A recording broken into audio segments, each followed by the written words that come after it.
The year is 2017. We have Thor Ragnarok coming right around the corner in November, and we just had Civil War last year, which set up Natasha Romanoff's character being pretty much exiled by the government. She's being chased because she broke the Sokovia Accords by stopping Black Panther from getting to stop Captain America and his whole excursion in that movie. And we finally have, after all this time, a Black Widow movie. That's when this movie came out, right?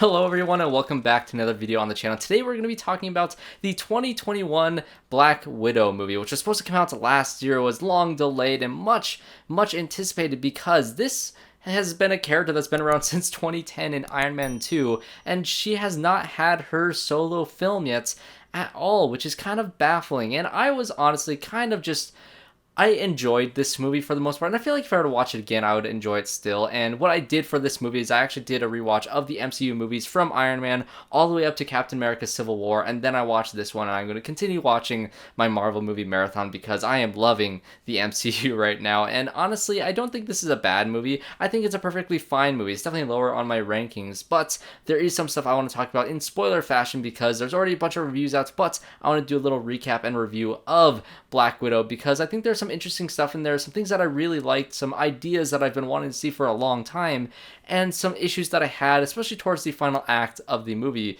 which would include, hence, the spoilers. So let's just jump right into my spoiler talk for Black Widow. So this movie kicks off a lot like Rogue One did, which you have the two sisters, Yelena and Natasha, playing out in like the backyard or whatever. They see these fireflies and they have a nice dinner with their parents, and then all hell breaks loose by David Harbour's character essentially saying that they need to go. This adventure that they've been planning for quite some time is happening now, and they basically have to go on the run and have to get to this plane and escape off and fly off because they were Russian spies living in the US, which was an interesting concept because at first they were all having just, their normal American accents, and I was like, wait, is she not Russian? I was super confused at the opening of this movie, but that goes to show the trauma that she went through as a very young child. And this is the stuff that I was talking about, stuff that I wanted to see from this character that I've been wanting to see ever since she first came on screen, and especially when you have her character arc in Winter Soldier and her character arc in all the movies that you've seen her in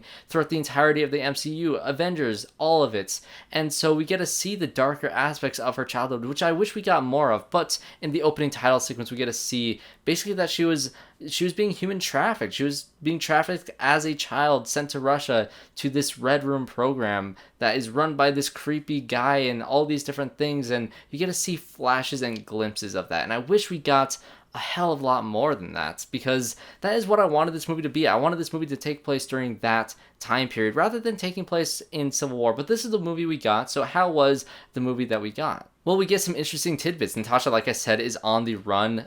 William Hurt's character, Secretary Ross, is still chasing after her because she broke the Sokovia Accord. So it picks up literally right after the events of Civil War, which is pretty cool when you're watching it in order in that way. I honestly wouldn't watch this movie directly after Civil War. I kind of wish I would have given a little space, kind of put it more so in between Civil War and all the movies that are in between that and Infinity War, because it does lead into Infinity War by the end of this movie. But I think a nice solid place would be like right before Ragnarok is to watch this in order, but it really does pick off right off there. You get to hear that Ross had essentially captured a few of the Avengers already that had escaped from the ending of Civil War. He even says that they have Wilson, Barton, and the shrinking guy, which would be Ant-Man, which I didn't know that they caught Sam Wilson, because I'm pretty sure in Infinity War he was with Natasha and Steve when they were, rescuing Wanda and Vision in that one train station. So I guess that Sam was also captured, which is interesting because at the end of the movie she says that she's going to go break out some friends from prison,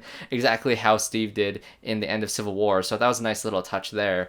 But yeah, so she's on the run. She's going through different safe houses. She has this friend essentially that would get her all the supplies she can possibly need, all her different identities, all these things, which kind of fills in some gaps with how she's able to be this spy. How does she do it all on her own and all the time whenever she pops up in any movie saying that she has all these different secrets and past histories with all these different people? Well, you get to meet one of them, and this guy who just kind of pops up a few times in the movie and is kind of just a plot device to give them what they need to move on to the next plot area story thing. And so he wasn't really a great character per se, but it does kind of flesh out how she is able to do her super secret spy stuff without SHIELD. We also get to follow along with Florence Pugh, who after all those years is still essentially an assassin, one of the widows in the Red Room. And so you get to go back to Morocco for the first time since, I believe, Iron Man 2, which is a nice little Easter egg, I guess, there. But she's hunting down these people. I guess this exiled widow, somebody who was able to get out of the program, and the widows are essentially hunting down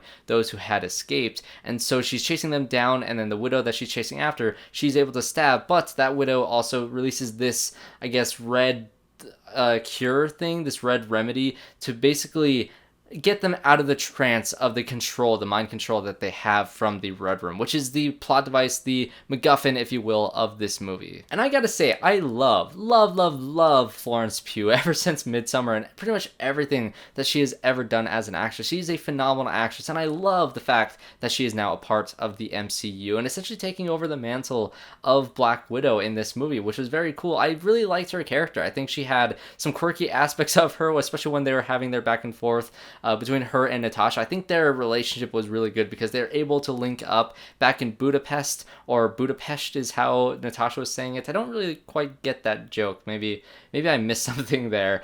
But they get to meet up again. They have this awesome fight between those two because they don't quite trust each other just yet. And like I said, with the relationship between these two characters, and really with the entire family at the first half of this movie, the bickering back and forth and the arguing back and forth was very entertaining. And when you get Florence Pugh and Scarlett Johansson, two phenomenal actresses, and you give them the material that they're given, which isn't the best written Marvel movie ever, but it is definitely elevated by these two amazing actresses. And Florence Pugh is a great addition to the MCU. And along with those character introductions, at the beginning of the movie, we also get the introduction to Taskmaster, who's essentially the henchman, who is the main, I guess, punching villain in this movie. It's kind of like Wonder Woman 1984, how they had I don't even remember her name, Cheetah. They had Cheetah to fight Wonder Woman because Pedro Pascal's character was not like the physical fight in that movie. He was the mental fight in that movie. And so in this movie, you have Taskmaster, who everybody has had quite a lot of complaints about Taskmaster as a character portrayed in this movie, and I will pile on top of that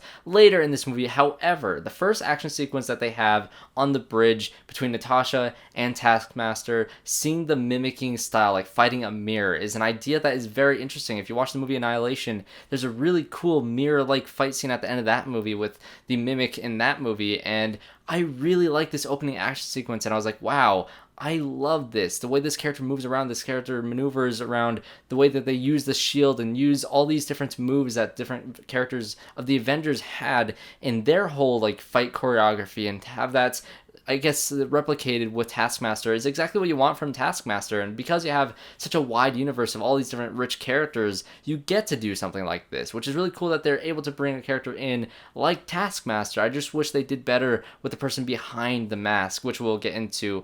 But at the beginning of this movie, with that fight, I was very, very intrigued with this character. So we essentially learned through Natasha and Yelena's back and forth in their discussion of what's going on is essentially Black Widow, Natasha, she believed that she killed this main bad guy who ran the Red Room. She thought she destroyed the whole organization back in Budapest, which you get some explanation. You don't get to see Budapest. Clint is not in this movie. You don't get flashbacks of that was much talked about in the first Avengers movie. So you don't get to quite see that, but you get to see, or you get to hear what happened there. So essentially, she tried to track down for S.H.I.E.L.D., the guy who ran the entire organization, to essentially wipe it out for S.H.I.E.L.D. in order to gain the trust of S.H.I.E.L.D. So that's what she did with Clint, and she blew up the building that supposedly had this bad guy in it, but she also blew it up with his daughter in the building, knowing that she would be collateral damage in this, I guess, revenge tour, in this way of killing these people for S.H.I.E.L.D., which is also another idea that they sprinkled into this movie that they didn't delve enough into. They do delve into the fact that she was a trained killer, and that she is a trained killer that's on magazines. She is praised by little girls across the world, but she was a murderer when she started off being a widow. She did all these terrible things, and there's this idea of being controlled by other people versus being psychologically manipulated. And she was psychologically manipulated, and Florence Pugh's character was more mind controlled. And they have an argument of which one was worse. And I honestly think what happened to Natasha is much worse, because she didn't have a choice essentially to do it. She was doing that, or she did have a choice. The Florence Pugh's character doesn't have a choice because she is physically being controlled through her mind by this creepy guy. And when it comes to Scarlett Johansson's character, she did it because she was manipulated and brainwashed from a very young age. Same thing with Yelena, but she was brainwashed and she wasn't physically manipulated through mind control. So I honestly think that's worse. But that kicks off the mission. The goal is essentially to find where this Red Room is and to defeat him once and for all. And to do that, they need to bring together this family that they had for a 3-year period, which I honestly thought that these characters, David Harbour and Rachel Weisz, I thought they were legitimately her real, or at least Natasha's real parents in this movie. But no, they were put together by the Russian government essentially to be a fake family, to get information, to spy on the US, to be Russian spies, and they weren't a real family. But to Yelena's character, it was a real family because she was so incredibly young. And same thing with Natasha. She knew more. She knew the situation. She knew that these weren't, this story, this, I guess, fake family life wasn't real, although there were a lot of sweet moments that you get to see glimpses of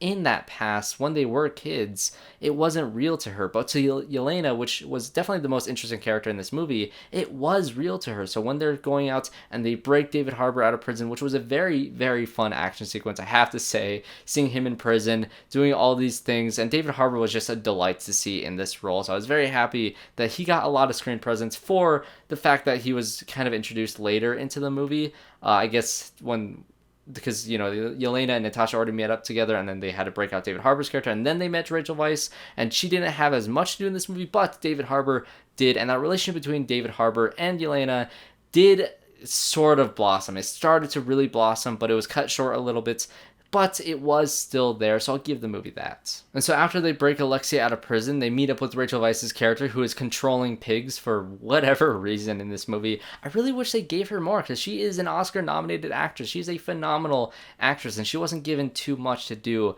in this movie. But you get a dinner scene similar to the one that was at the beginning of this movie, but they're all grown up, and they're arguing about what was real, what wasn't real, the manipulation, and all these terrible things that the parents did, or the fake parents did, because they were kind of dicks. David Harbour character is the Red Guardian, who's essentially the Captain America of Russia. He had the super soldier serum. They were able to replicate it in some fashion, but instead of being praised as this icon like Captain America was, he was thrown in prison for it. And so a similar type thing with Isaiah Bradley, but not as powerful as Isaiah Bradley, because they had more time in Falcon Winter Soldier to flesh out those ideas. But the ideas are still present here of him essentially thinking that those 3 years that he had in the US with this fake family was torture to him. And I think this was a great idea to, I guess, express this character. He wanted to be that icon and hero that Captain America was. His greatest nemesis was Captain America. And you have very funny banter sequences between Natasha and this character, I guess him saying, like, how was Captain America? How can he fight by his side? All these different things, because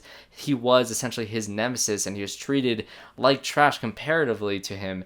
And so I think that his character had some interesting stuff, and that entire dinner argument was very interesting because Rachel Weisz's character essentially still works for this guy in the Red Room, and she still develops this technology to mind control the widows, which is really messed up. She's also a terrible, terrible person, and Florence Pugh's character gets so just damaged by that. She gets so upset by that because somebody that she thought was her mother when she was a child, something that felt so real to her, even though it was fake, it felt real to her to know that she was in part, a large part of the reason why she went through all this mental torture by being controlled after all those years, which is a very interesting idea and concept presented in this movie that the final act doesn't fully, I guess, explore. And so that is why she controls pigs, because it's the same technology that controls the widows, but she controls pigs to go through a maze, and she like makes one of the pigs hold their breath until it like almost dies, but that never comes back into play later in the movie. I guess it just shows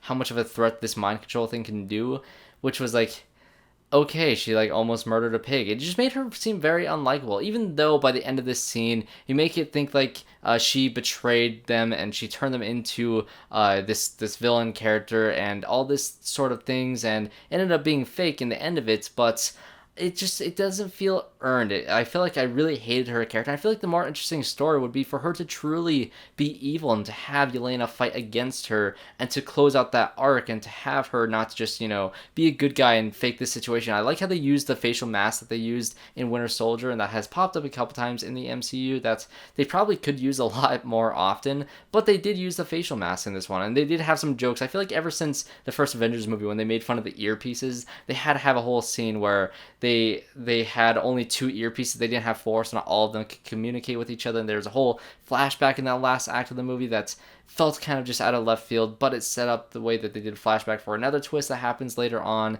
But it just felt kind of awkward. I wish that they took these characters and these arguments that they set up, which was in this, dinner scene, which was like well over halfway through the movie.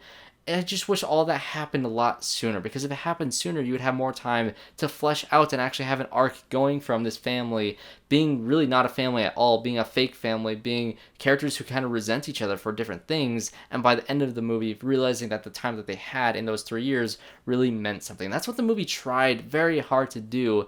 It just was the thing that I think failed most in this movie, was making me care about this family, making Natasha, when she says that she doesn't have no family at all, which she says at the beginning, she says she has nobody. By the end of it, she says she does still have 2 families. Even though the Avengers has broken up, they are still her family, and even though that this family was essentially fake, she still has them. DREYKOV, who is the main villain of this movie, not Taskmaster, because that is actually DREYKOV's daughter, who she thought she blew up earlier in the past flashback in Budapest. And how do these people survive? There's some scenes in this movie where either it's Scarlett Johansson's character or Yelena or anybody in this movie surviving some terrible like injuries, and like they're just fine afterwards. A scene where Black Widow falls, kind of like Steve Rogers did in the beginning of Civil War, where he hits like multiple parts of the building and lands on the floor, but he was a super soldier. Then you have Natasha doing the same thing, who is a regular human, and she's falling all these things, and when she hits the ground, she has like a superhero landing pose after being knocked and hit against several different parts of the building.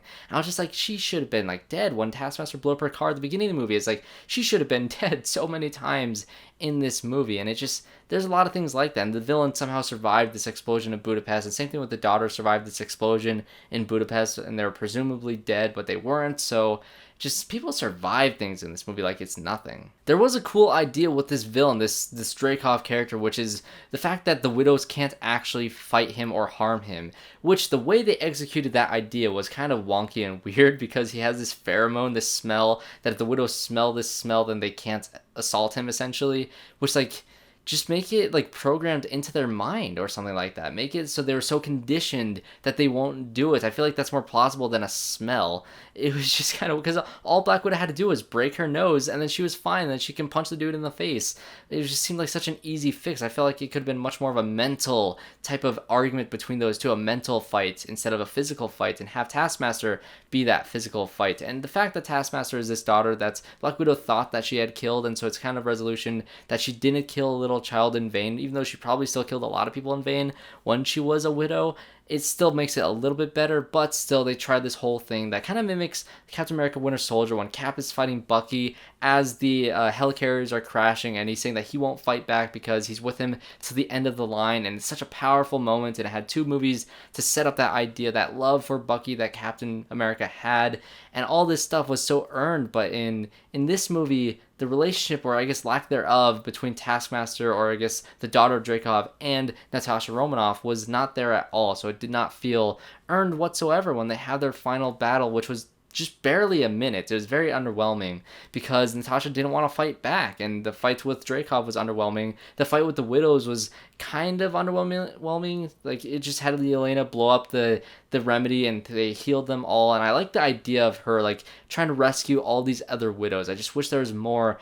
I just wish there was more of that. And then by the end of this, like, Yelena just blows up the dude's helicopter, and like there goes that villain. Just everything towards the end of this movie just kind of felt underwhelming. Like, it was a fun, things were falling from the sky. It was very much like Winter Soldier. At least it tried to be in terms of the set pieces, but in terms of the actual direction, I don't think this is a terribly directed movie. I think it's not terribly. I think it's like a first or second draft of a script. I think that is the main problem. I think they really could have delved into these ideas that they had and made it a lot better. I think that the first 2 acts of this movie really does set up these characters in an interesting way. It just is very rushed by the end of it. So I think if they rearranged some things, made the family meet together earlier in the film so they can actually go through an arc of them accepting each other as a family, then it could have worked much better, and it would have had much more impact when they're saying goodbye and the widows are dragging them off, and Black Widow's going to turn herself in to Ross and all these different things. And it's just like, I wish things kind of wrapped up better. Even the editing felt wonky after this, because Natasha's like, yeah, I'm gonna turn myself into Ross while all you guys escape. You guys do that,